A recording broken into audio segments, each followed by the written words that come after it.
और अब बात करते हैं जमीयत उलेमाए हिंद की। दिल्ली के रामलीला मैदान में आज जमीयत उलेमाए हिंद का अधिवेशन होगा। इस अधिवेशन में यूनिफॉर्म सिविल कोड समेत कई अहम मुद्दों पर चर्चा होनी है। साथ ही इसे लेकर प्रस्ताव भी पास होगा। अधिवेशन में धार्मिक आजादी और मुस्लिम पर्सनल लॉ के साथ साथ मदरसों की स्वायत्तता, सामाजिक आर्थिक रूप से पिछड़े मुसलमानों के लिए आरक्षण देने संबंधी प्रस्ताव भी लाया जाएगा। सवाल यहाँ पर यह है कि जिस अधिवेशन में जमीयत उलेमाए हिंद के अध्यक्ष महमूद मदनी इस्लामोफोबिया की बात करते हैं, असल में उनकी टेंशन क्या है? क्या मोदी से मुसलमानों की बढ़ती नजदीकी से भाईजान परेशान तो नहीं? ये रिपोर्ट देखें।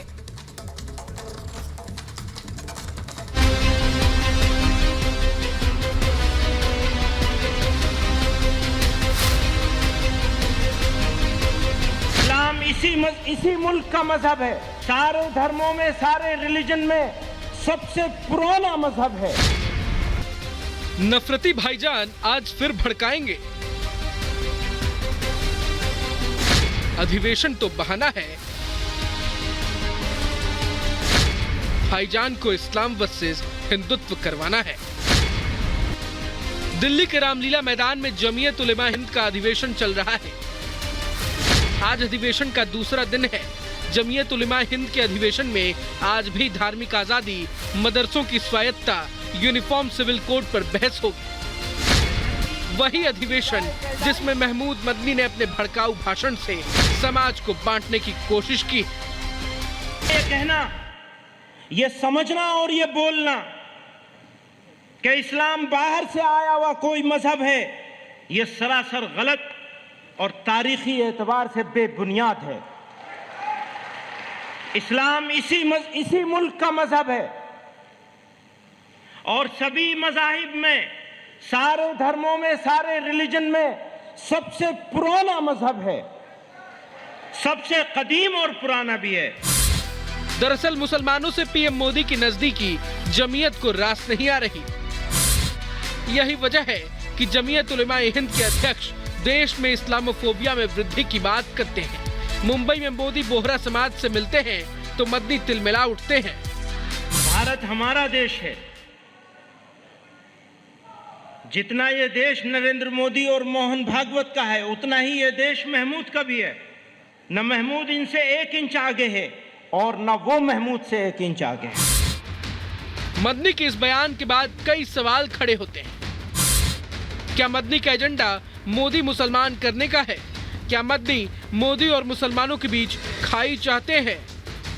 लोग जानबूझ करके विभाजनकारी बातें करना चाहते हैं। ये सबका साथ सबका विकास नहीं होने देना चाहते हैं और इनकी मजहबी ठेकेदारी बंद हो गई है, इसलिए बौखलाए हुए लोग हैं। पीएम मोदी खुद बीजेपी की राष्ट्रीय कार्यकारिणी की बैठक में बीजेपी नेताओं और कार्यकर्ताओं को नसीहत दे चुके हैं कि वो मुस्लिम समाज के बारे में गलत बयानबाजी ना करें, प्रोफेशनल मुसलमानों तक अपनी बात ठीक से पहुंचाएं। लेकिन लगता है मदनी तक मोदी का ये संदेश नहीं पहुंचा, या फिर वो चाहते ही नहीं हैं कि इस देश का मुसलमान मोदी से जुड़े।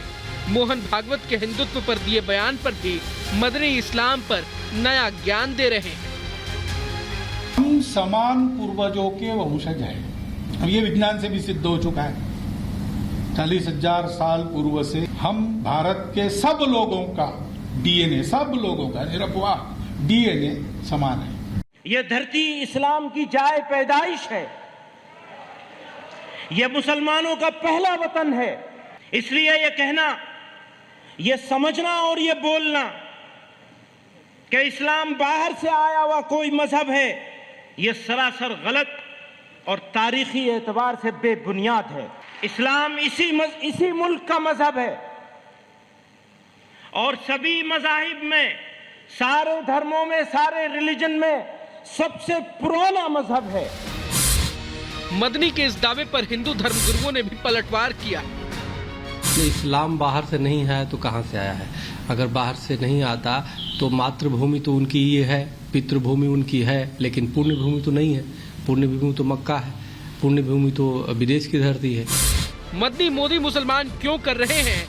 वो इस्लाम की दुहाई क्यों दे रहे हैं? हिंदुत्व की गलत परिभाषा की बात क्यों कर रहे हैं? इसका जवाब बीएचपी नेता विनोद बंसल से जान लीजिए। बात तो बराबरी की करते हैं और जहर अलगाववाद का बोते हैं। कहते हैं कि इस्लाम सबसे पुराना धर्म है, वो कहीं बाहर से नहीं आया, मुसलमानों की पहली मातृभूमि है। लेकिन कभी किसी मुसलमान को ये नहीं कहते कि वंदे मातरम भी बोलो। ये सरियाई और सीरियाई मानसिकता, ये उनको त्यागनी पड़ेगी। मुसलमान के नाम पर इस देश में सियासत नई नहीं है। सवाल ये है कि जो पार्टियां मोदी को मुसलमान विरोधी बताती रही हैं, उनको डर ये है कि क्या मुसलमानों के करीब आने से 2024 की तस्वीर पूरी तरह बदल जाएगी। Bureau report, Republic Bharat.